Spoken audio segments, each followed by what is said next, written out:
Sometimes the quietest homes hold the deepest stories. This is the true story of a grandma who waited 12 Thanksgivings for a voice, a letter, a knock on the door. And when it finally came, it changed everything. She waited 12 years alone, then a knock changed everything. The empty porch. The porch creaked beneath her weight as she slowly lowered herself onto the old rocking chair. It was the kind of sound only time could create, soft, tired, and honest. She folded her shawl tighter around her shoulders, even though the wind was barely more than a whisper that evening. A mug of tea, long gone lukewarm, sat untouched beside her. And before her lay the gravel road, stretching past the hedgerow and out into the Iowa horizon, quiet as ever. Edna watched it like a sentry, as she had for years now, always at this hour, just before the sun dipped behind the wheat fields. Her eyes, still sharp despite her 84 years, traced the path, as if willing someone to appear from the bend and come walking home. But no one ever did. 12 years. That's how long it had been since anyone had walked up that road and knocked on her door. Not a neighbor, not a friend, not family. No cards, no calls, not even at Christmas. 12 years of quiet holidays, of setting the table for one out of habit and then clearing it before even sitting down. Of baking an apple pie because George used to say the smell of cinnamon made the house feel like a home. Of mailing out birthday cards to addresses she wasn't even sure were still valid. Some never returned, some never acknowledged. But she didn't stop. Edna was never the type to quit on love. The porch had aged with her. The white paint on the railing was chipping in long, curling strips. The wind chimes above her swayed gently, playing a tune only the lonely ever really heard. On the windowsill just behind her, a row of mason jars caught the fading sunlight, casting soft glimmers onto the floorboards, like ghosts of summer memories that refused to fade completely. It was a good house, this one. Built with her husband George, brick by brick when they were just 30 and foolish and madly in love. Back then, Edna had planted roses along the side, red ones, the kind her mother used to grow. She'd taught her kids how to ride bikes in the driveway. They used to race to the old oak tree out front. Her boys always cheating a little, her daughter, Maggie, always screaming with joy.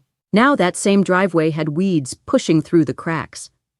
The mailbox at the end of the lane leaned to one side, rust blooming like lichen across its belly. She still checked it daily, of course. A habit. A hope. The sun slipped lower, casting long shadows. Edna's fingers found the edge of her rocking chair and traced the worn wood. George had made it for her on their 20th anniversary. "So, you'll always have a place to rest," he'd said. She had laughed at the time, teased him that she was still young and didn't need resting. He had just smiled that way he always did when he knew time would prove him right. She missed his smile more than anything. Even now, after all these years, she'd catch herself turning toward the empty chair beside her, expecting to find him there.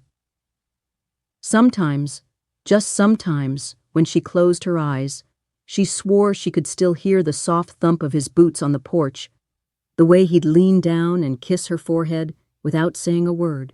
But George was gone. He had been for a long while now. And the kids? Well, they were gone too, in a different way. At first there were phone calls, then fewer, then none. A disagreement here, a misunderstanding there. Maggie had said things the day of George's funeral that Edna never thought her daughter capable of. Hurtful things. And though Edna had tried, Lord, she had tried, the silence only grew. It stretched like a crack in glass, too deep now to fix with words. Still, every evening, Edna returned to the porch, as if her presence alone could summon back the past. As if the act of watching that road might make someone, anyone, finally turn the corner again. There was something sacred about waiting, she believed. a kind of love that didn't expire. The sky was lavender now. The first cricket began to chirp. Edna took a slow sip of her tea and smiled faintly at its coldness. She didn't mind anymore. It was just another quiet companion in a life now full of them. She turned slightly in her chair, glanced over her shoulder into the dim interior of the house. The clock in the hallway ticked steadily, its rhythm a heartbeat for a home long deprived of voices. And then, the wind shifted, only slightly, but it carried with it something she hadn't felt in years, something she couldn't quite name. A tension in the air, a ripple. The kind of feeling a body gets when a storm is coming, or when someone is standing behind you before you turn around. Edna stilled.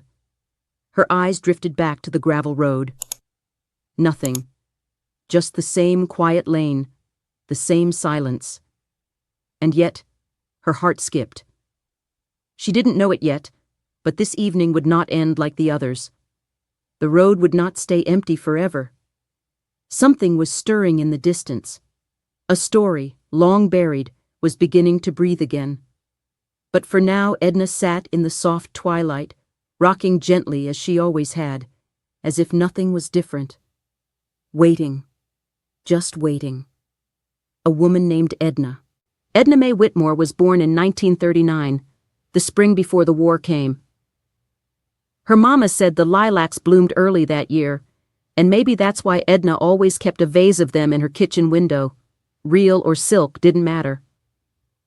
Something about that soft purple hue and its scent made her feel like home still lived somewhere close. Now, at 84, Edna was a creature of quiet rhythm. Her world was small, but she held to it with steady hands. Each morning, she rose at 6, whether her body wanted to or not. The rooster next door hadn't crowed in years, but Edna didn't need a rooster. She had muscle memory.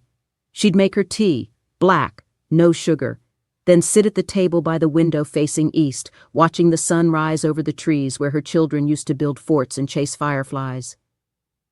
She still used the same teacup George had bought her on their 25th anniversary. A pale blue porcelain thing with a faint crack through the handle. She had glued it twice and wouldn't give it up for anything. Her house sat at the edge of a sleepy Iowa town called Maple Hollow, a place too small for streetlights and too stubborn for change. The grocery store had a bell over the door and one cashier who called everyone Hon. The church bells still rang on Sunday, though the pews got emptier with each passing year. Edna's house was a white two-bedroom cottage with green shutters, the kind folks call quaint when they drive by.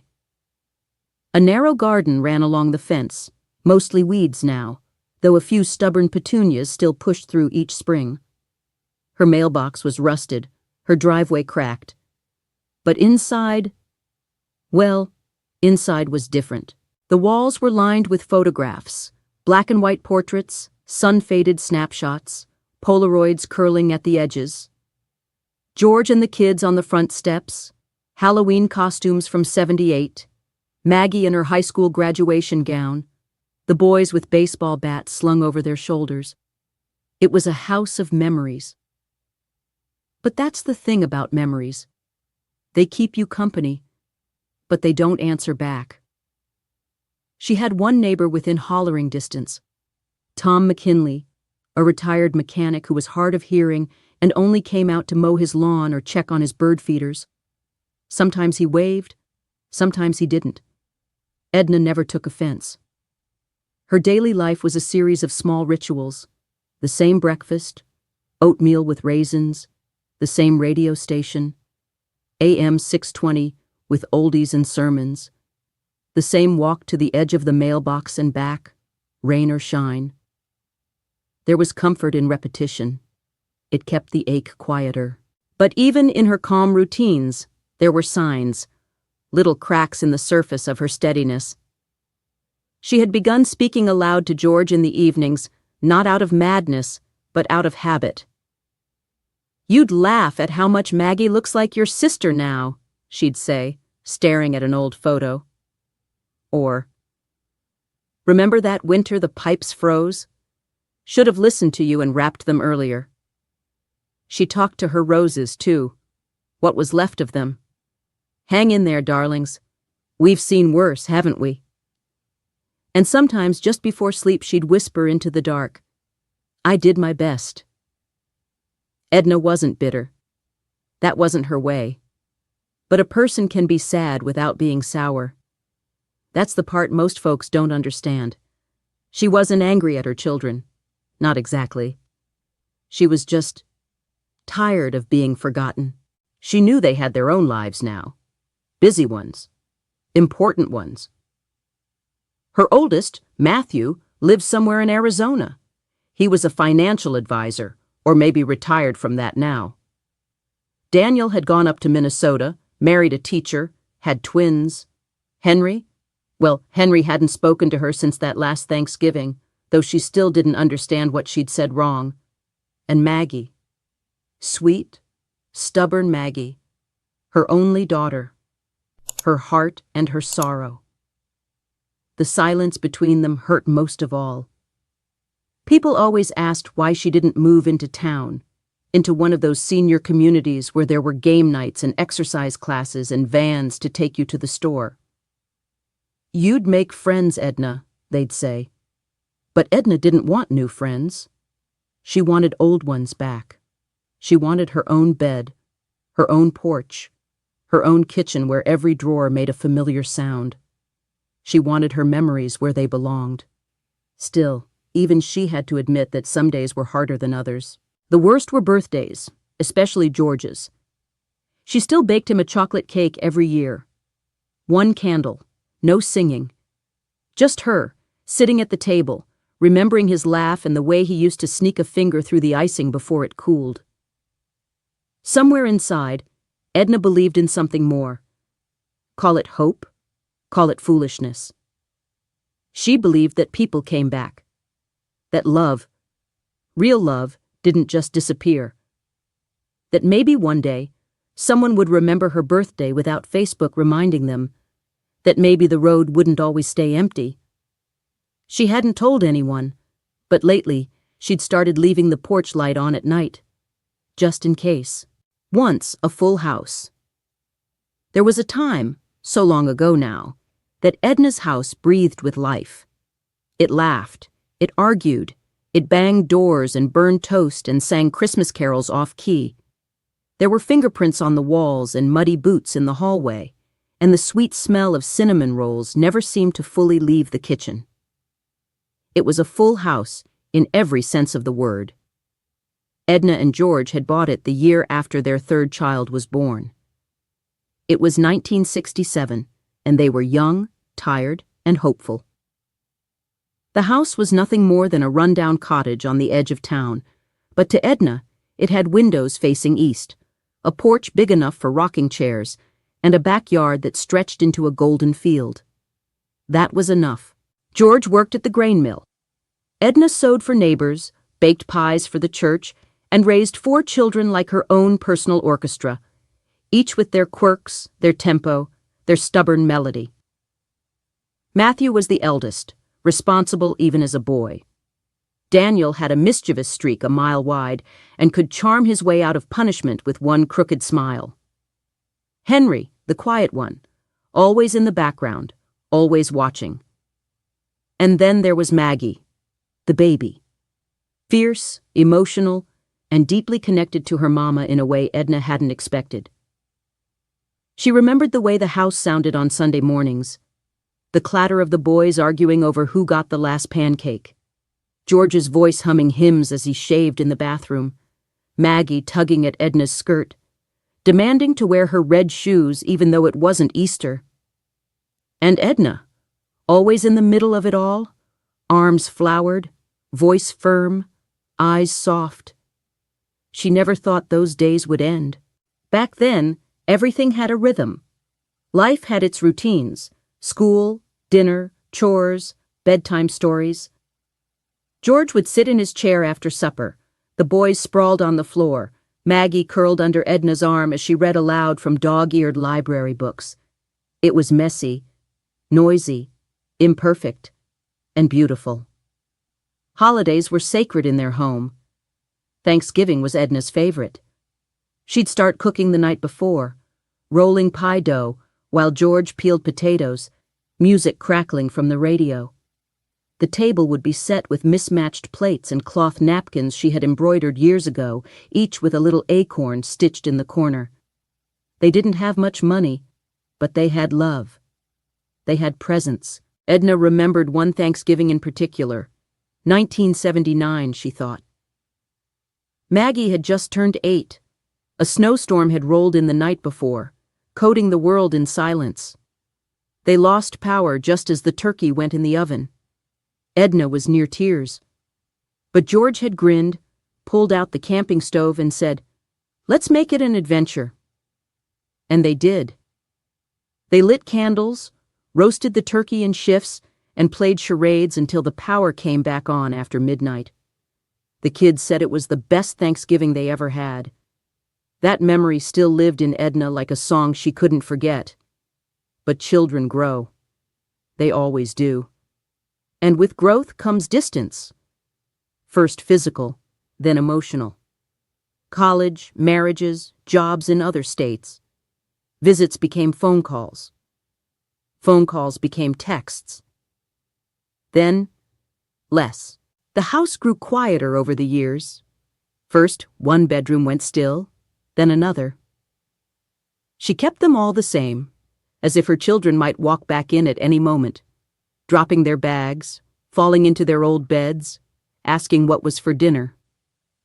She dusted their trophies, straightened their books, changed the sheets every spring.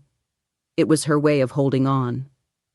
George never liked to talk about the growing silence. "They've got their lives," he'd say. "We raised them to fly, didn't we?" And Edna would nod. But inside she mourned the noise, the chaos, the beautiful mess that had once been her every day. Still, she held hope. They came home now and then, for Christmas, a wedding, the occasional summer barbecue. Edna would prepare for days, scrubbing the baseboards, polishing the good silver, buying everyone's favorite cereal. And then George died. That was the moment it all began to fracture. It was sudden. Just a heart attack on an ordinary Thursday. One minute, he was whistling in the garage. The next, he was gone. The children came home, of course. They were there for the funeral, all of them standing at the front of the church in black. Maggie held Edna's hand so tightly that it left a mark. But even in her grief, Edna noticed how they all seemed like strangers in the house, uncomfortable, eager to go. Tension simmered beneath the grief. Old wounds reopened. Harsh words were exchanged behind closed doors.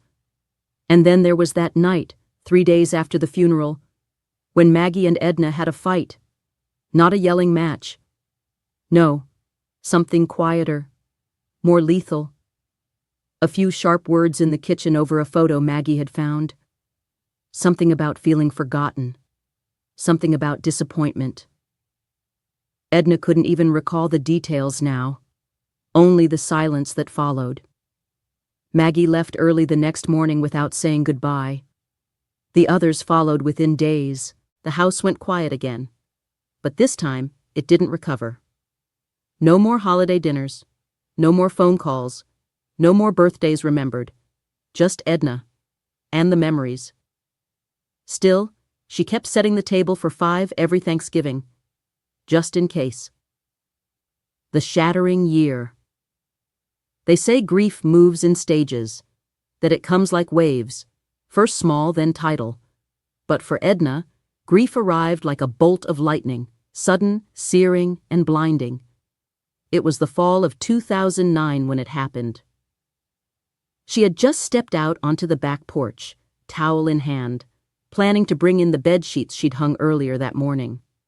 The sun was warm, the breeze gentle, and Edna remembered thinking it was a good day, one of those quiet, unremarkable days that still felt full. And then she heard it. A thud. A collapse. Not loud, but final. She She ran to the garage barefoot, her heart already knowing before her eyes could confirm. George lay there, near the back wall, his wrench still in his hand. The old lawnmower half dismantled beside him. His eyes were closed, his mouth slightly open. And no matter how many times Edna shouted his name, shook his shoulders, pleaded with the heavens, he didn't wake up. The paramedics were kind. Instant, they said, no suffering.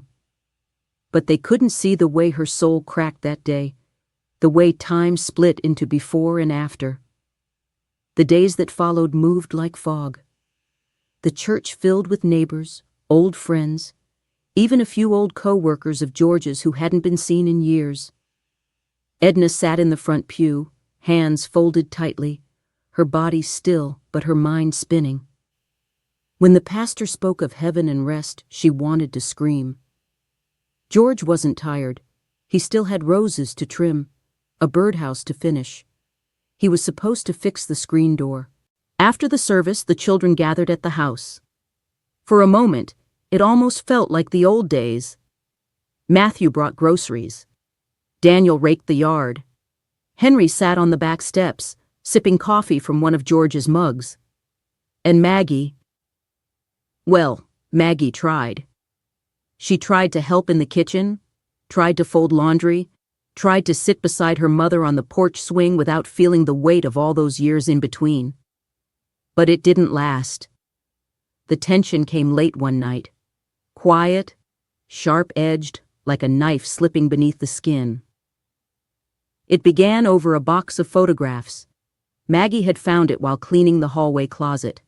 Old Polaroids, newspaper clippings, and a few letters George had written to Edna during their brief separation in the 70s.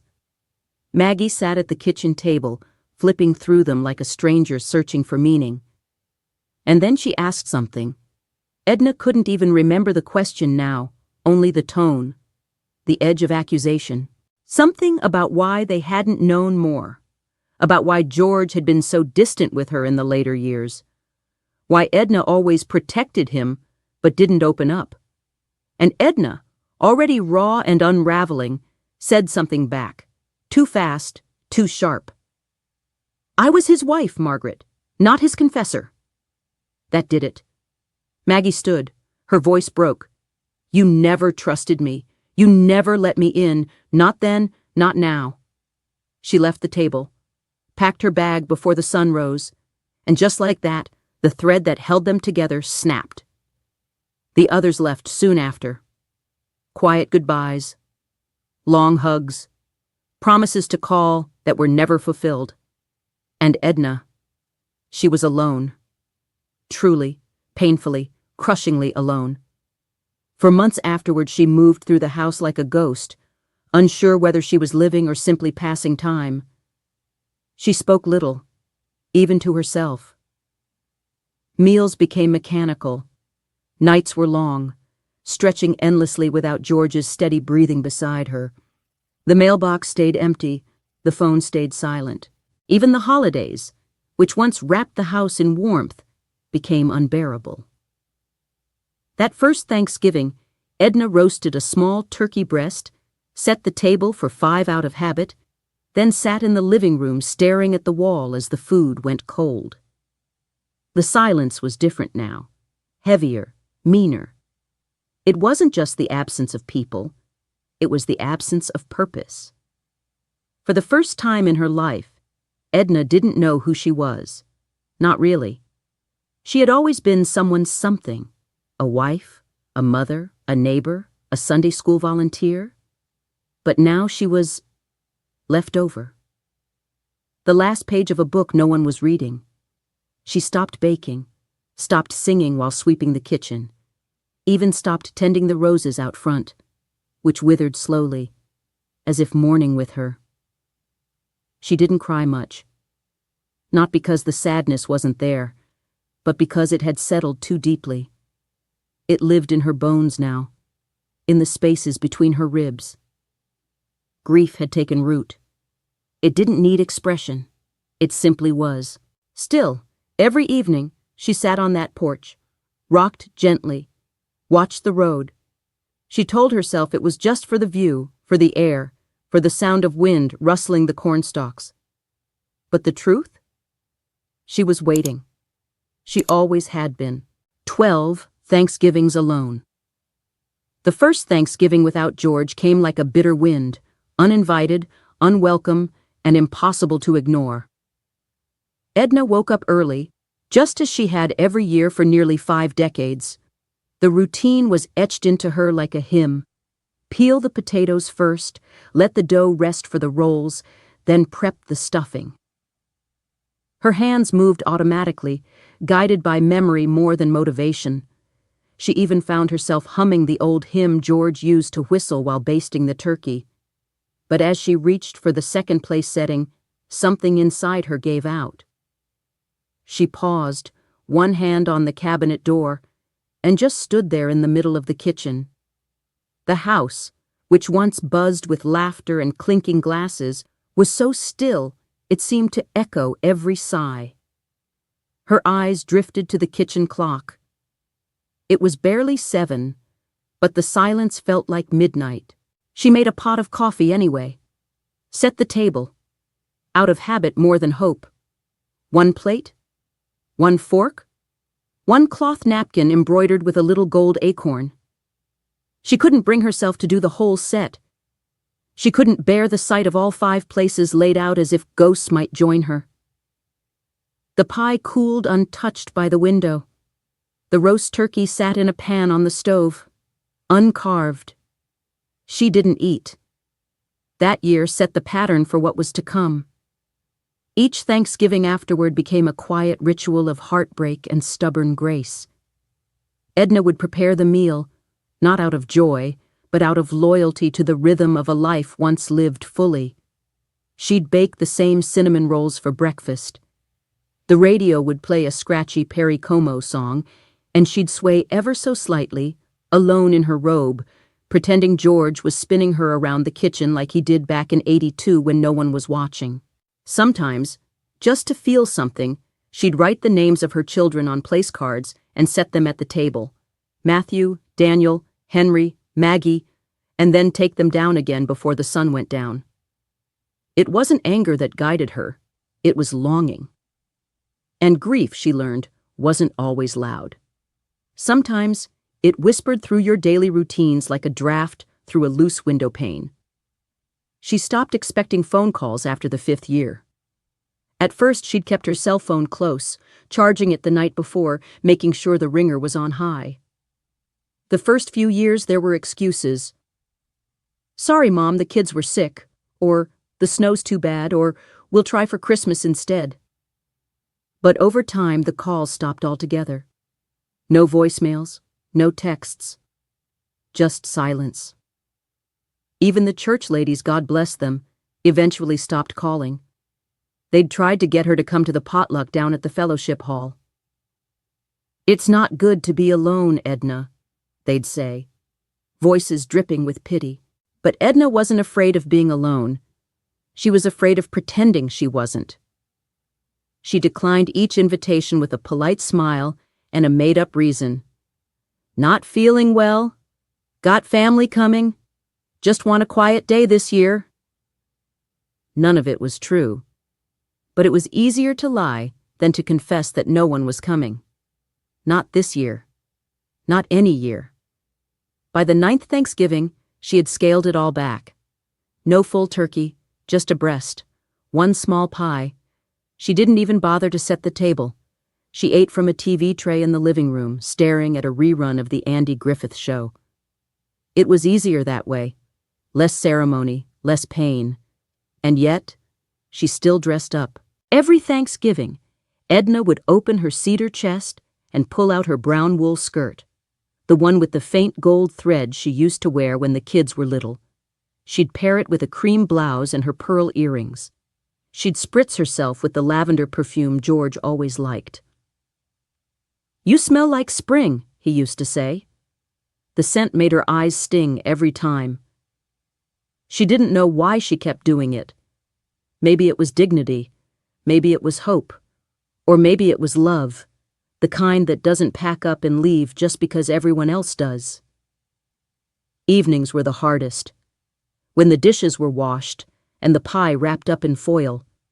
When the porch light flickered on and the shadows grew long.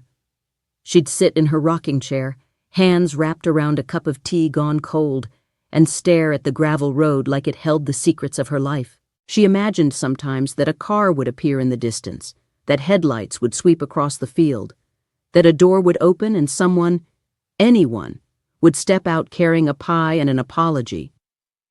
She imagined Maggie's voice, older now, calling out, "Mama," as if no time had passed. But the road stayed quiet. 12 Thanksgivings came and went. 12 years of silence layered over her heart like fallen leaves, crisp at first, then soft and damp, then part of the earth. Still, every year she cooked, she dressed, she waited. Because that's what Edna did. She kept the door unlocked, just in case. The music box. It was the kind of morning Edna had grown used to, cloudy and indifferent. The sky hung low over the cornfields, casting a pale gray light across the house. There was a chill in the air, but she didn't turn on the heat just yet. She'd always been frugal, even when George was alive. "We can't warm the whole county," he used to joke. She had planned to clean the linen closet that day. But instead, she found herself drawn to the attic. It wasn't a place she visited often. The wooden stairs groaned beneath her weight as she climbed, one hand trailing along the dusty banister, the other clutching a flashlight that flickered like it needed new batteries. The attic smelled of old books, cedar, and forgotten years. Cobwebs clung to the rafters like gentle warnings. "Tread softly here. This is sacred ground." The boxes were labeled in George's handwriting. Neat block letters, fading with time. Christmas ornaments. Tax records 81 to 95. Kids' school projects. And one tucked in the far corner, nearly hidden beneath an old wool coat. Edna's keepsakes. She didn't remember packing that one. But when she opened it, the air changed. Inside were little things. Things only Edna would remember. A broken hairpin she wore the day George proposed. A ticket stub from the county fair, where they'd shared their first dance. A napkin, folded and yellowing, with a heart doodled on it in George's unmistakable scrawl. And beneath it all, the music box. It was no bigger than a loaf of bread, carved from walnut with delicate etchings along the lid, a cluster of roses and the initials E+G burned softly into the wood. George had given it to her on their wedding night. She had played it nearly every evening in those first years of marriage, placing it on the nightstand like a lullaby in a wooden box. She lifted it gently. Her fingers traced the grooves as if greeting an old friend. Then, holding her breath, she wound it. The gears whirred softly, hesitantly. Then, music. The melody emerged, delicate and cracked by time. It was Moon River, their song. The same tune George used to hum while swaying with her barefoot in the kitchen, long after the dishes were done and the kids were in bed. Edna froze. The room, the dust, the years, everything fell away. The notes drifted down the attic stairs, filled the house like perfume, and stirred something that had been dormant for too long. Her knees weakened, and she sat on the floor right there, the box in her lap, her free hand clutching the worn collar of her cardigan.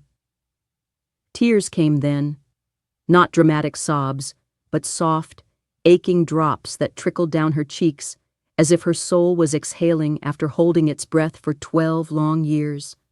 It was amazing how a song could open every door inside her. As the melody played, she saw it all again. George in his work shirt, grease on his hands, turning toward her as that very song played on the radio. The way he'd hold her hand with such quiet certainty. The way he'd say, "Dance with me, Edna," even when there was no music at all. She remembered the children too, twirling around their feet in giggles as she and George slow danced in the living room. Maggie, clutching her rag doll, singing along in her high, sweet voice. That attic, for all its dust and distance, had become a time machine. When the music stopped, the silence didn't feel quite as heavy. Edna stayed there a while, holding the box, the melody echoing in her mind. She realized she hadn't truly allowed herself to feel in years. She had survived, she had endured, but she hadn't felt. Not like this. Not the love. Not the longing. Not the weight of everything she'd packed away, both in cardboard and in her heart. As the sun began to peek through the clouds, a golden beam filtered through the attic window and landed directly on the music box, as if the house itself approved. Edna smiled, really smiled, for the first time in months. She brought the box downstairs, placed it on the mantel, and wound it again. This time, she let it play in the living room while she brewed her tea. She didn't rush. She didn't hide from the sound. She moved slowly, deliberately, as if the song had rewound her bones and made her softer somehow. That night, she sat on the porch, as she always did, the music box on the small table beside her. She wound it once more and let the notes float into the cool evening air. She hoped someone might hear it. She hoped someone might remember. A letter never sent it. Had been nearly a week since Edna rediscovered the music box, and already it had become part of her days again, like an old friend invited back into her quiet routines.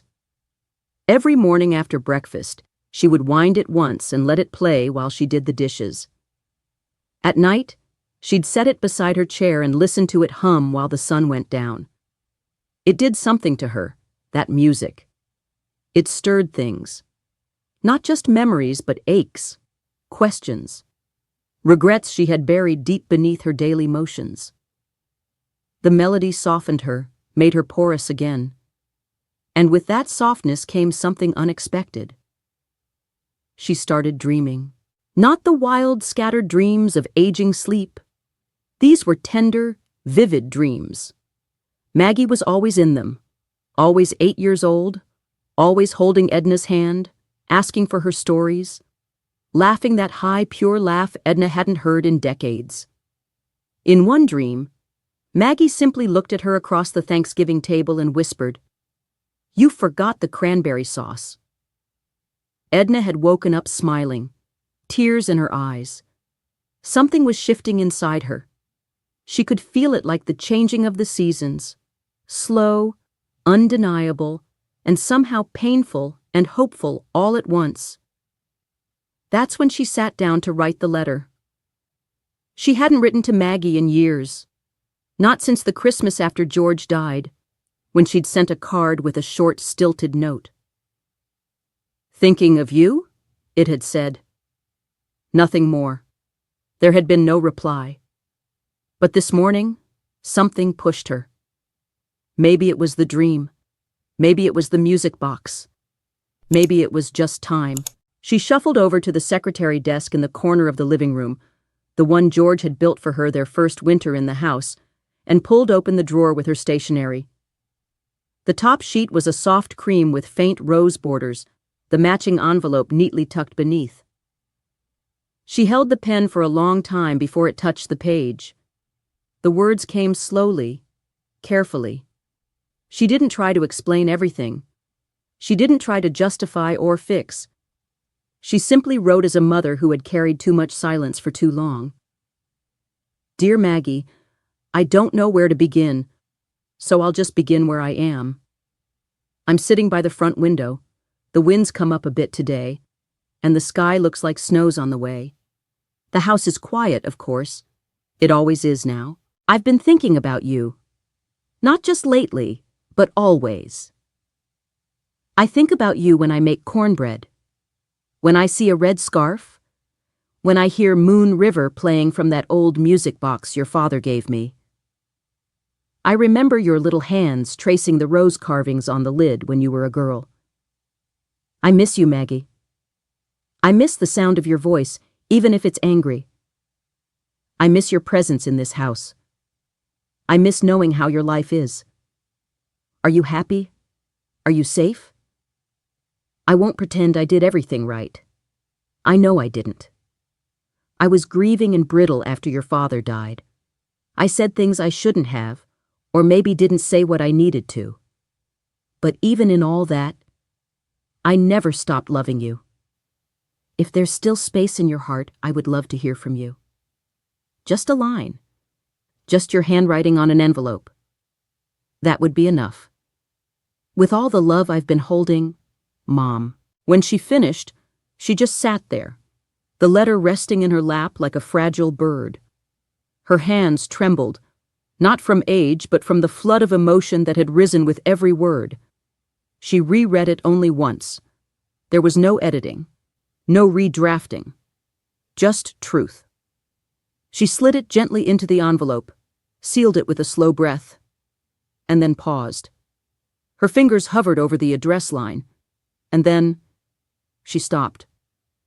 The pen fell softly beside the envelope. Something inside her froze, not out of pride, but fear. What if it arrived and was tossed aside? What if it brought pain instead of healing? Or worse, what if it brought nothing at all? She looked at the letter again, and for a moment she thought she might cry. But she didn't. Instead, she stood up, walked to the bedroom, and opened the top drawer of her nightstand. She placed the envelope carefully inside, between a folded handkerchief and a dried sprig of lavender. Then she closed the drawer. It wasn't time yet, but maybe soon. That night, she lit a candle on the porch and let the music box play into the quiet.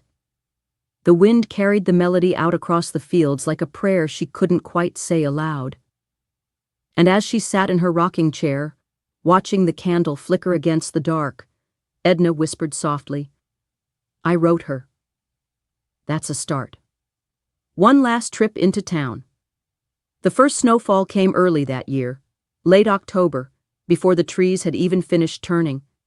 Just a dusting at first, like powdered sugar on the roof and windowsills, but it stayed. Clung to the porch steps, glazed the fields in white. Edna watched it fall from her living room window with a soft sigh. "I suppose it's time," she murmured. The pantry was running low. The last of the oats had been used for Sunday's apple crisp, and she'd been rationing her tea. Normally, Edna relied on monthly deliveries from the general store, just enough to get by. But something stirred in her that morning, the same restlessness that had led her to the attic, to the music box, to the letter. So she put on her brown wool skirt, the one with the gold threading, and buttoned her thick coat all the way to the top. Her gloves were tight, her purse was light, and her bones, well, they creaked more than usual. But she didn't let that stop her. She hadn't been to town in nearly 2 years, not because she couldn't, but because everything there reminded her of who she used to be, with George beside her, with children tugging at her sleeves, with a purpose. After the silence began, the aisles felt lonelier. The familiar faces turned into strangers. The clerk who used to call her Miss Edna retired. The new one barely looked up from her scanner. But that day, something felt different. The cold air hit her cheeks as she stepped out onto the porch. Crisp. Honest. The kind of cold that wakes something inside you.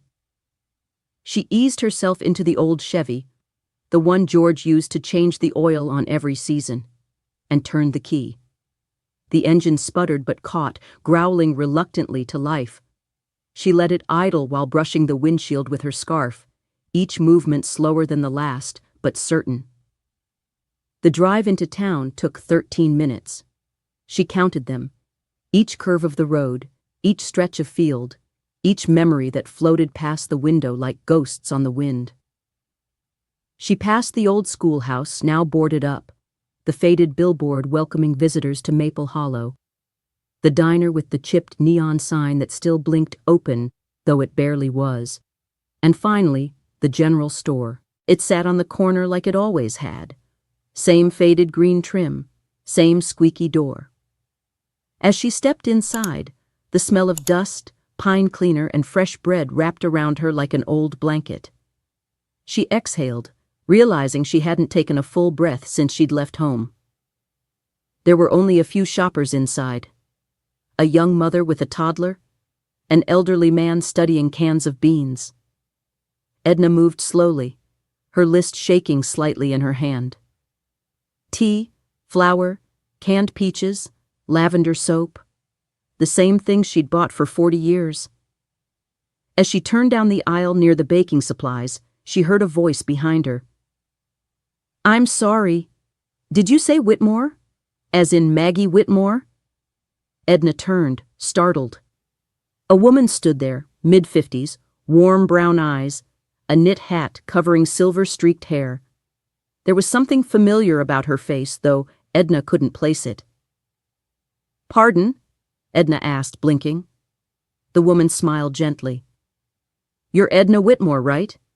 Maggie's mother?" Edna's throat caught. She nodded slowly. Yes, I am." The woman's smile softened. "I used to teach with her. At the community college in Des Moines. English department. I'm June.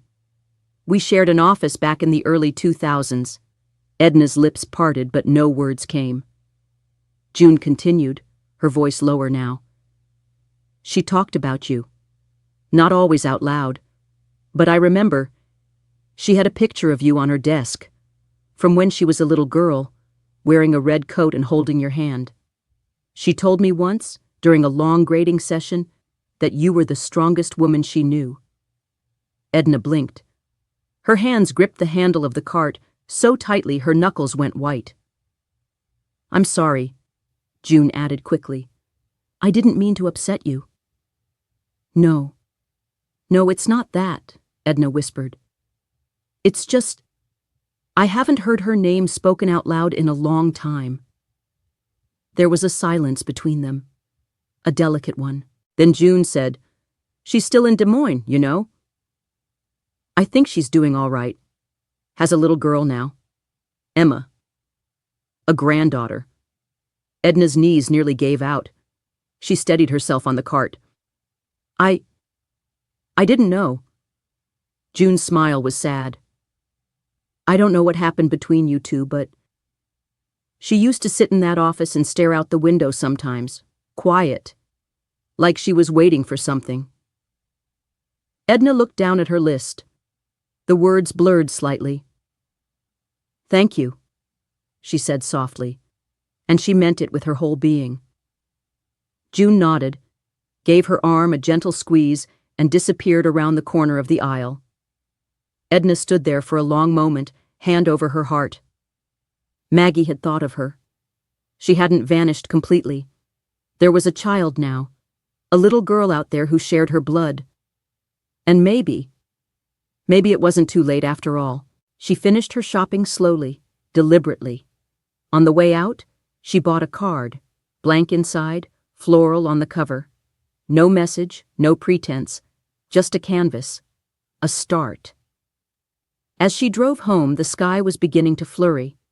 The white dust settled over the windshield, over the fields, over the long gravel road that led back to her porch. She didn't feel quite so cold anymore. Truth from a stranger. It snowed all through the night after Edna's trip to town. Thick, steady flakes that hushed the world beneath a soft white blanket. By morning, her porch railings wore little crowns of snow, and the oak tree in the yard stood like a silent sentinel, arms outstretched to catch the sky. She sat by the window, card in hand, tea cooling beside her. The envelope was addressed but still unstamped, the message inside unwritten. She had stared at the paper for hours the night before, trying to find the right words, only to end up gently folding it closed again. What do you say after 12 years of silence? How do you begin again without breaking apart? The memory of that woman in the store, June, lingered in her thoughts like the scent of lavender on an old scarf. Edna had turned the name Emma over and over in her mind as if it were a pearl she never knew she possessed.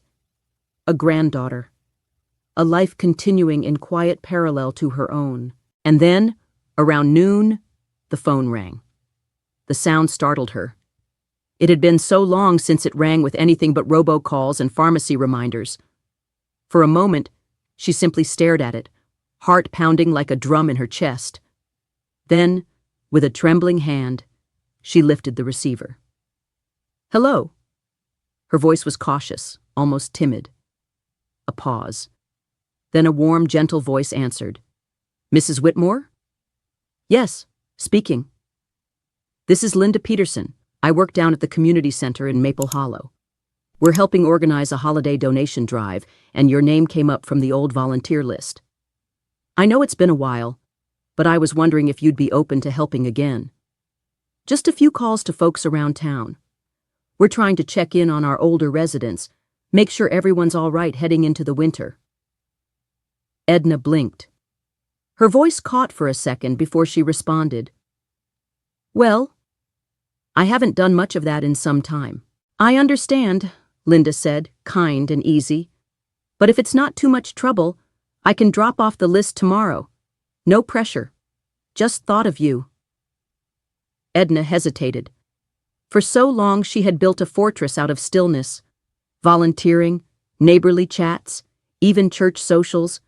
She had let them fall away like petals from an overbloomed rose. But something about this simple invitation, it felt different. "All right," she said quietly. "You can bring it by." And that's how Linda Peterson ended up on Edna's porch the next afternoon, bundled in a red scarf and boots dusted with snow. She was in her 60s, with laugh lines that spoke of kindness and hot cocoa and years of choir practice. The kind of woman Edna might have been friends with once, in another life. They stood on the porch sipping tea, real mugs, not paper cups, and talked longer than Edna expected. About weather, yes, and the drive, and old names they both remembered from the quilting club. But then, as the conversation began to wind down, Linda paused. "I hope you don't mind," she said, her tone shifting to something softer. "But I wanted to ask you something." Edna tensed slightly. "Yes?" "I saw your daughter once, years ago, at the post office in Des Moines. I was visiting my sister. I didn't know her well, just recognized her from a picture at the church picnic back before George passed. She looked just like you." Edna nodded slowly. Her chest ached in that familiar way. Linda continued. "She had a little girl with her, maybe 3 years old. She looked at me like she wanted to say something, and then didn't. She held that child close, like she was trying to keep her safe from something."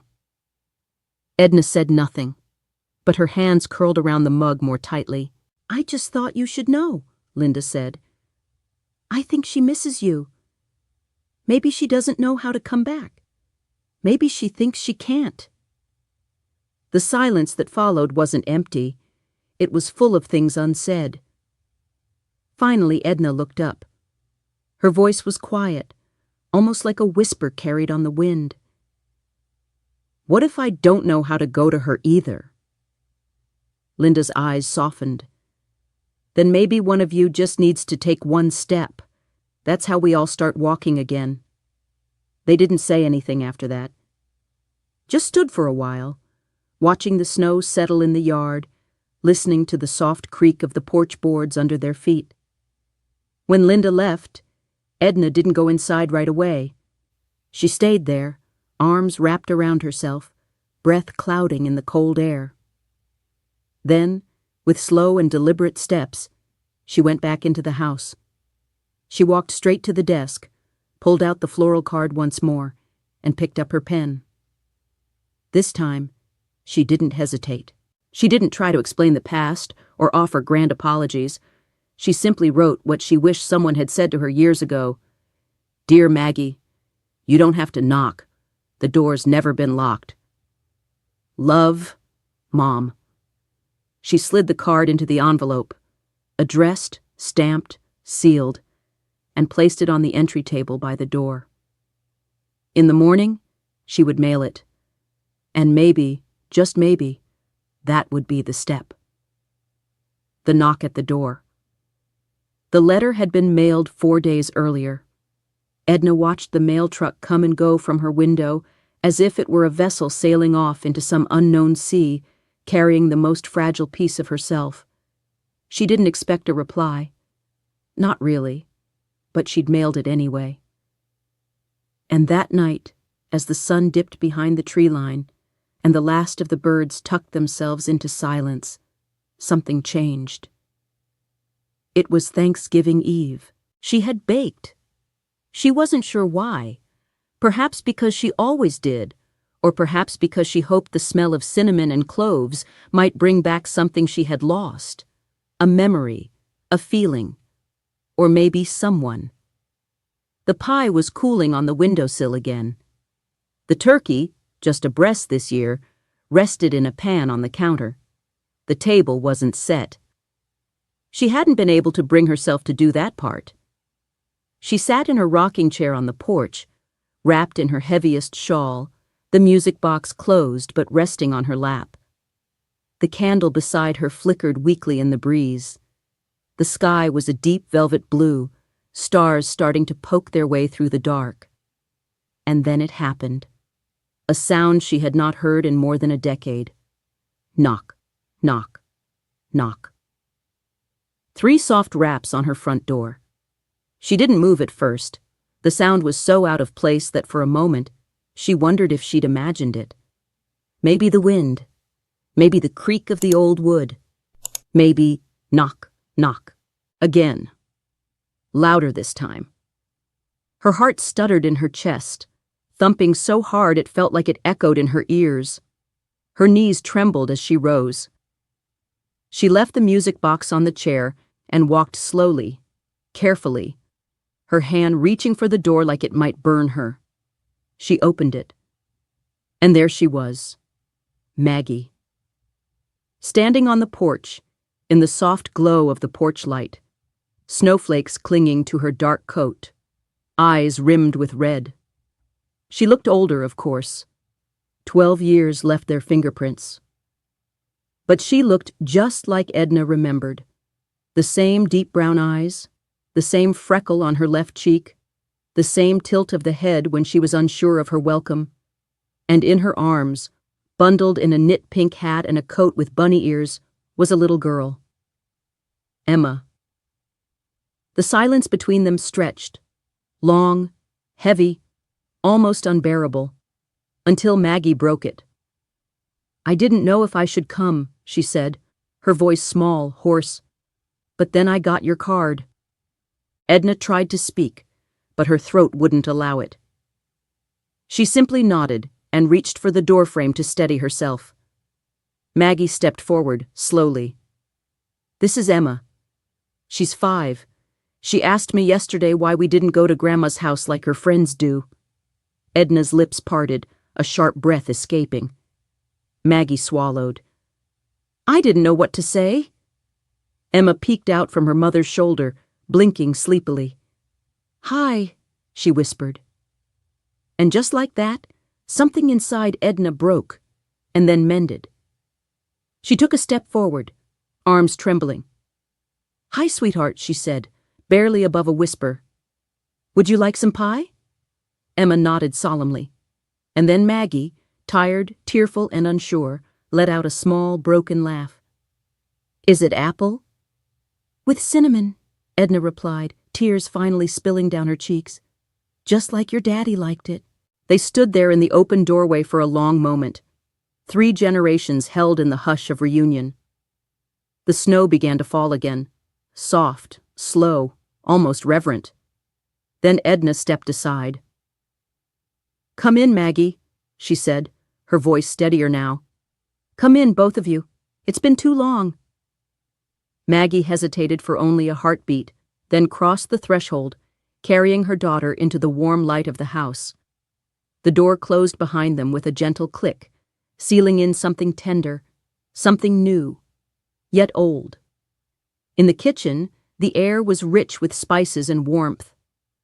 Maggie put Emma down and peeled off her coat, glancing around as if seeing the house for the first time in years. Her eyes lingered on the framed photos still on the wall, the crocheted runner on the table, the music box resting by the chair. And then she looked at her mother. "I'm sorry," she said, voice trembling. Edna reached across the table and took her hand. Just a touch, soft and steady.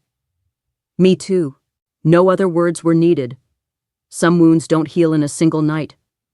Some silences take years to unlearn. But at that table, over warm pie and cautious smiles, something beautiful happened. They began again, together. The aftermath. That night the house breathed again. Not just with sound, but with life. Real, present, tangible life.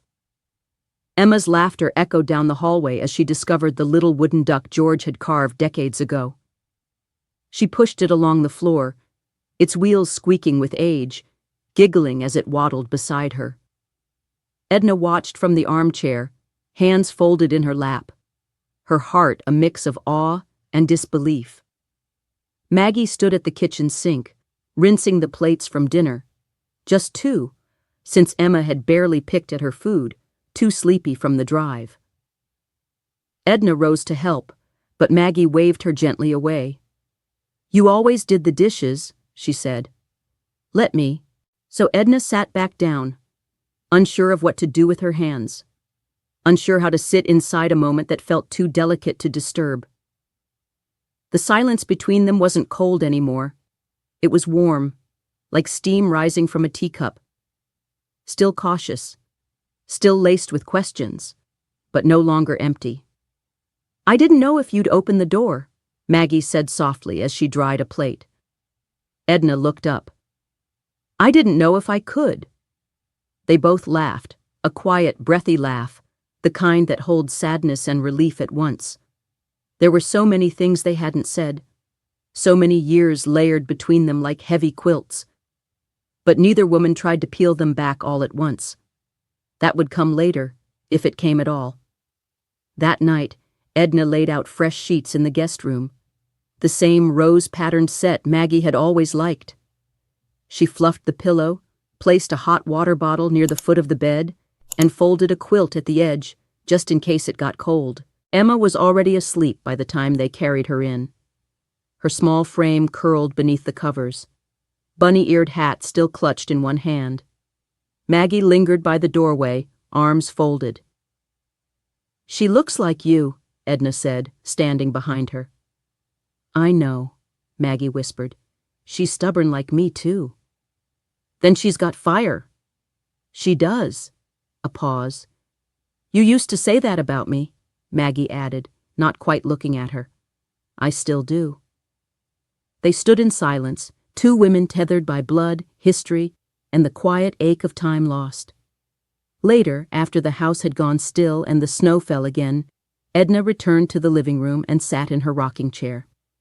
She didn't light a candle. She didn't play the music box. She just sat, listening. Not for the road this time, but for the sound of breathing down the hallway, the weight of footsteps, the proof that she was not, at least for this night, alone. And in that silence, she felt something she hadn't let herself feel in years. Not happiness. Not yet. But peace. Not the peace that comes from everything being okay, but the kind that comes from knowing something broken might finally begin to mend. She thought about George. "Did you see?" she whispered into the dark. She came home. A tear rolled down her cheek, but she didn't wipe it away. The next morning was slow and golden. Edna woke to the smell of toast and butter and the sound of Emma's small voice asking, "Where's Grandma?" She smiled from her pillow, a little stunned at how natural the word sounded. She didn't know what would come next, whether Maggie would stay, whether the years of absence could be bridged with weekends and phone calls and pie. She didn't expect promises. She didn't dare hope too far ahead. But she did know this. Something had shifted. The silence had been broken. And in its place, tender and fragile, was something new. Something that looked very much like Grace. George's bench. The sun was high when Edna stepped out onto the porch the next afternoon, a wool blanket draped over her shoulders and a mug of warm tea in her hands. The air was brisk but gentle, the kind of chill that kissed the cheeks but didn't cut through the bones. Snow had stopped falling, and the world was freshly powdered in white, soft as a memory. The old bench beneath the oak tree was still there, half covered in snow. It was a simple thing, really. 2 wooden slats and arms, smoothed by time. But George had built it with his own hands nearly 30 years ago. A quiet place, he'd said, for when we're too old to chase grandkids and too stubborn to nap. Edna hadn't sat on it in years. But today, something pulled her toward it. She took careful, measured steps across the yard, the snow crunching gently beneath her boots. The mug steamed in the cold air as she held it close. As she approached the bench, she noticed someone was already there. Maggie. She sat quietly, legs crossed at the ankle, gloved hands in her lap. Her eyes were cast down, but she looked up when she heard her mother's footsteps. "I hope you don't mind," she said softly. "I used to sit here when I was a kid, remember?" Edna nodded. "You used to read out loud to your dolls out here." Maggie smiled, a wistful curve of her lips. They were a great audience. Edna eased herself down beside her, letting out a slow breath as the bench creaked beneath them. It was a comfortable silence, not the tense, uncertain one of the past. More like the hush between chords in a song you both remember but haven't sung in a while. They sat there for a long time. Neither rushed to fill the silence. The tree above them had shed most of its leaves, but a few brave ones still clung to the branches, swaying gently with the breeze. A bird called from somewhere in the distance, and a squirrel dashed across the yard, tail high like a banner. Maggie was the first to speak. "I used to think about calling," she said. "A lot, actually. But I always thought you wouldn't want to hear from me." Edna turned toward her, brows drawn. "Why would you think that?" Maggie shrugged, her eyes not meeting Edna's. "Because we left on such bad terms, and every year that passed made it harder to reach out. I thought, maybe you were better off without me." Edna's heart ached at the words. "I was never better off without you, Maggie." Maggie looked down. I was angry and confused. And after Dad died, everything felt broken." Edna nodded slowly. "It was broken. And I didn't know how to fix it either. I was hurting too. But instead of reaching out to you, I folded in on myself." "I know," Maggie whispered. They sat in silence again, but this time it felt like something was moving. Something subtle, slow, but real. "I named her Emma because of Grandma," Maggie said suddenly, eyes brightening. "Your mother." Edna blinked. "You did?" Maggie nodded. "She always made me feel safe, even when she didn't say much. I wanted Emma to have that kind of strength." Edna reached out slowly, carefully, and placed her hand over her daughter's. The touch was warm, familiar, healing. "She's a beautiful girl," Edna said, her voice trembling just a little. "And she has your eyes." Maggie smiled again, and this time it reached her eyes. "She asked this morning if she could come back next year for Thanksgiving." Edna laughed, a real, soft, watery laugh. "Only if she helps peel the potatoes. She's a terrible peeler." "Even better," Edna said. "She'll fit right in." They sat there until the tea cooled, the breeze picked up, and the late afternoon light began to slip behind the trees.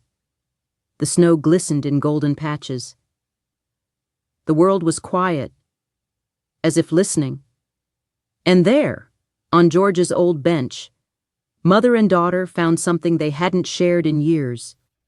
Stillness without pain, silence without distance. Love, worn and weathered, but still alive. As they stood to go inside, Maggie paused and looked back at the bench. "He would have liked this," she said. Edna nodded, her voice thick. "He's probably up there right now, wondering what took us so long." Maggie laughed gently. "Yeah, probably shaking his head." They walked back together side by side, no longer strangers, no longer silent. Time moves gently. The days that followed drifted like feathers on still air, quiet, slow, and full of a kind of grace Edna hadn't felt in a very long time.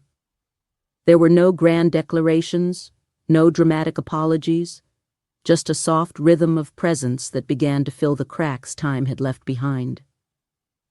Maggie didn't leave right away. She had only packed for a short visit, but as the days rolled on, she made no mention of going. Emma took to the house as if she'd always known it. She played on the rug in the living room, made up stories at the kitchen table, and asked for pancakes every morning with exactly 3 blueberries on top. Not 2, not 4, she insisted. Edna made them happily, even if her hands ached with arthritis and the measuring spoons didn't quite match anymore. They made space for each other, the 3 of them. In the mornings, Edna and Maggie sat quietly by the window with their tea. Sometimes they talked, sometimes they didn't, but the silence had changed. It was comfortable now, like a shared blanket on a cold morning. Edna began writing again, something she hadn't done in years. Not letters, she wasn't ready for that yet, but small entries in a leather-bound journal George had given her for their 40th anniversary. November. 28. Maggie is here. I still can't believe it. Emma put on my old apron today and said she was a cookie grandma. I think my heart burst a little. The music box still plays. So does my hope. She didn't show anyone the pages, but writing them made her feel steady again, like she was anchoring herself in a world that had begun moving once more. She found herself doing things she'd long stopped bothering with. Trimming the rose bushes before the snow piled too high, sorting old photos, even organizing the pantry. It wasn't just about making things tidy. It was about making room for life, for memory, for maybe. And she smiled more. She noticed that. Not just small, polite smiles, but those rare, honest ones that come from the chest and tug at the eyes. Maggie, too, seemed to settle. The lines around her mouth softened. The guarded look in her eyes slowly faded. One night, Edna heard her laughing, really laughing, with Emma over a puzzle piece they couldn't find. That laugh shook something loose in Edna's chest. It was the same laugh Maggie had as a girl. High, sudden, unfiltered. And in that moment, Edna forgave herself for 1,000 things. She didn't say it aloud, but she let it go. One afternoon, Edna brought out the old photo albums, the heavy ones with thick pages and the little corner tabs. They sat on the couch together, flipping through them while Emma dozed on the rug with her stuffed bear. "That's from your first dance recital," Edna said, pointing to a blurry photo of Maggie in a sparkly tutu, arms lifted like a tiny ballerina.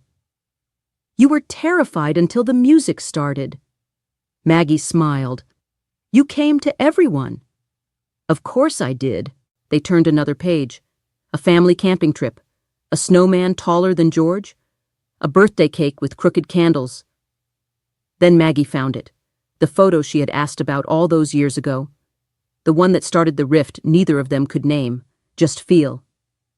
It was a picture of George with a woman Edna had worked with at the church, both smiling after a community event. Harmless, really. But it had stirred things in Maggie back then. Fears, suspicions, questions she had never voiced properly. Maggie stared at it for a long time. "I was wrong about this," she said finally. "About everything." Edna reached out and closed the album gently. "We all were." And that was enough. That night, Edna returned to her journal. December. 2. Maggie touched my hand today and didn't pull away. Emma asked if I could teach her how to make my Christmas cookies. I said yes. I think I'm remembering how to breathe again. The days moved on, and the snow came heavier, blanketing the trees, the fence, the bench beneath the oak. But inside the house, it was warm. Not just from the fire, but from the presence of love. Mended, tentative, but real. Edna found herself humming again while she cooked. She played the music box every evening without fail, and sometimes Emma danced to it, twirling on socked feet across the hardwood floor. George's photo still sat on the mantel, unchanged. But somehow, Edna felt him differently now. Less like a shadow, more like a thread woven through all of them, holding fast. She didn't know how long Maggie and Emma would stay. Maybe another week. Maybe until Christmas. Maybe longer. But for the first time in 12 years, Edna didn't count the days by their absence. She counted them by presence, by laughter, by moments shared, by grace. The final Thanksgiving. The house smelled like home again. The kitchen, once quiet and hollow, was alive with sound. The clink of mixing bowls, the scrape of a wooden spoon, the bubbling of cranberry sauce on the stove. Emma stood on a stool by the counter, flour dusting her cheeks like snow as she helped roll out pie dough with both determination and very sticky hands. "I think this one's going to be a little crooked," she declared proudly. Edna chuckled as she leaned over to guide Emma's tiny fingers. "That's the best kind. The ones that lean a little have more love in them." Maggie sat at the table, peeling potatoes, her eyes following the two of them with a quiet smile.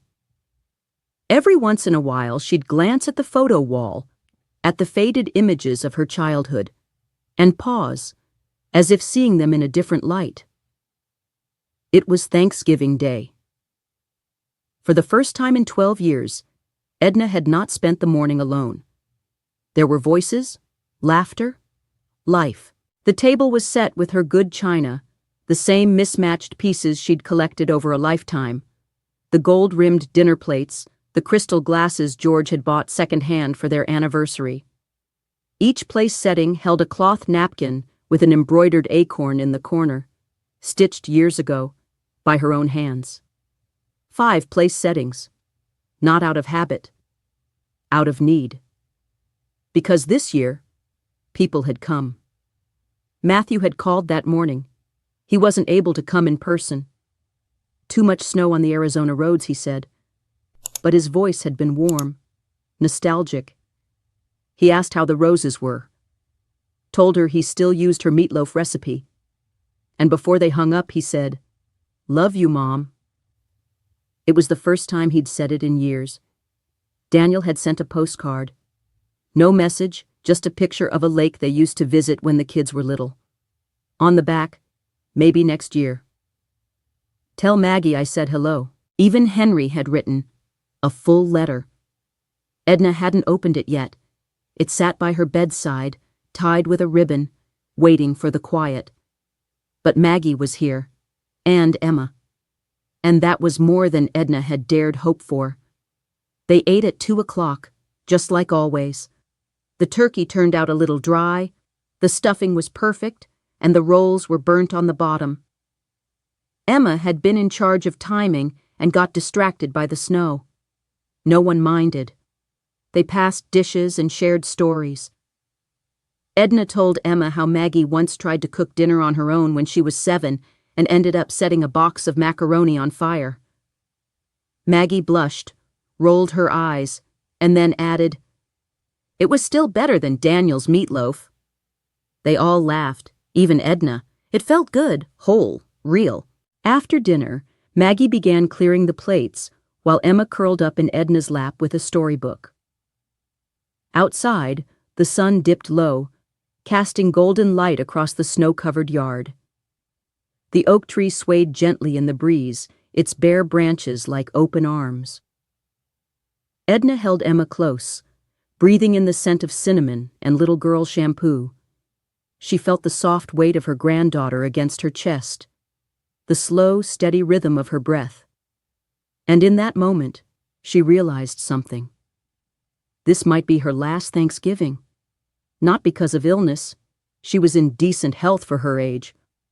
Not because of fear, but because life had a way of letting you know when a circle was closing. And this one, this circle, felt complete. Not perfect, not painless, but whole. She had waited 12 years for this, waited through quiet dinners, unopened letters, birthdays missed, and words left unsaid. And now, here she was, with the daughter she thought she'd lost, and a granddaughter she never thought she'd know, sitting in her lap, warm and safe. Edna looked around the room and felt George everywhere. In the wood of the table he'd built, in the rocking chair creaking gently in the corner, in the scent of apple pie still wafting through the house. She imagined him smiling, not with his mouth, but with his eyes, that quiet, steady smile that always said, "We made it, Edna. We did all right." Later that night, after the dishes were done and Emma had fallen asleep with a cookie still in her hand, Edna stepped outside onto the porch. The stars were clear above, the air cold enough to pinch. She sat in her rocking chair, the music box beside her, unwound. She didn't need it tonight. The music was already playing, inside her. And when she looked out at the gravel road, the one she had watched for over a decade, she no longer waited. Because they had come. Because love had found its way back. Because sometimes, when the world goes quiet enough, what you've been longing for can finally hear you. She closed her eyes and gave thanks. What we leave behind. It was 2 days after Thanksgiving when Maggie and Emma packed their bags to leave. The house had been unusually quiet that morning, not in the hollow, aching way it had been for so many years, but in that gentle hush that comes when something meaningful is about to shift. Edna moved slowly through the kitchen, folding dish towels, wiping crumbs from the table, humming without realizing it. Maggie came down the stairs with Emma close behind, pink backpack in hand and her bunny-eared hat slightly crooked. "Do we have to go today?" Emma asked, dragging her feet a little. Edna knelt and hugged her. "Only for now, Sugar Plum. There'll be more visits. Maybe even one at Christmas, if your mama agrees." Emma's face lit up. "With more cookies?" Edna winked. "With more everything." Maggie stood in the doorway, her arms crossed, not in distance, but in thought. Her eyes were red, but she wasn't crying. "I'll call when we get home," she said. "I'd like that." Maggie hesitated. Then, stepping forward, she wrapped her arms around Edna tightly. It was the kind of hug that had weight to it. Not a goodbye, but a closing of something, a sealing of wounds that had stayed open too long. "I'm proud of you," Edna whispered into her daughter's shoulder. Maggie pulled back. "For what?" "For coming back. For being brave. For bringing her here." Maggie smiled, eyes shining. "I thought I was doing it for Emma, but I think I needed it too." They left around noon. Edna stood on the porch, waving until the car disappeared down the road. This time the gravel didn't feel like a boundary. It felt like a bridge. A thread had been reconnected, and though it might stretch with time and miles, it would not break. Inside, the house was quiet once more, but it was not empty. Not anymore. Edna moved through it slowly, stopping in each room, straightening a pillow here, folding a tiny sock left behind there. She paused in the guest room and took in the lingering scent of lavender shampoo and sugar cookies. Then, back in her own bedroom, she sat at her writing desk and opened the drawer. The letter from Henry was still there. Today, she felt ready. She untied the ribbon and unfolded the paper. "Dear Mom, I've started and stopped this letter a dozen times. I never knew what to say. But something in me changed last week. I saw a mother and daughter sitting in a diner, laughing over soup. And I thought of you. I was angry for a long time, for things that were never really your fault. Maybe just for the silence that followed Dad's passing. But I know now you were hurting too. I should have reached out. I'm sorry. If you're willing, I'd like to visit before the end of the year. Love. Henry. Edna folded the letter with trembling hands and pressed it to her heart. Another door. Another light turned on. She looked around the room and smiled. Then she returned to the porch one last time that day and sat in her rocking chair, the music box beside her, unopened. The road was empty, but she no longer feared it, because love had returned, because memory had softened, because forgiveness had found a way through. As she rocked gently in the fading light, she thought of all she had lost and all she had found again. Not every story ends in fireworks or grand reunions. Sometimes it ends in quiet mornings, in hot tea, in a child's laugh echoing down an old hallway, in the sound of the front door closing with the promise that it will open again. Edna had lived long enough to know the truth. What we leave behind isn't money or heirlooms. It's grace. It's the love we refuse to stop offering, even when it hurts. It's the porch light we keep on just in case. It's the music box that keeps playing, even when no one listens. It's the courage to wait, and the heart to forgive.